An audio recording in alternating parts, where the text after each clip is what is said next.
he said in some places there is some students in far countries, before announcing or getting married to a girl, they come to a conclusion with her consent that this marriage will take place only for 4 years or so.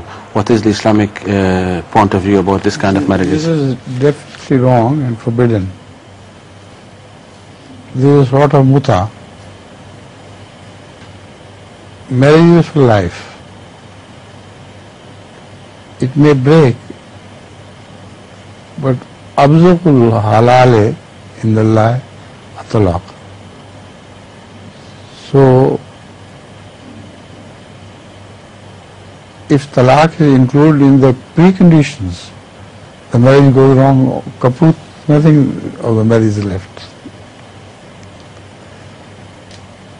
Again, this person should ponder over the question, if somebody is permitted to precondition the marriage to 4 years or 3 years, etc., why can't he do it for 1 day or 2 days?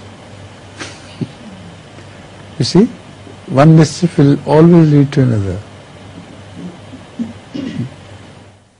Another fact which perhaps people do not know is that almost all the prostitutes in Pakistan are Shia. All of them.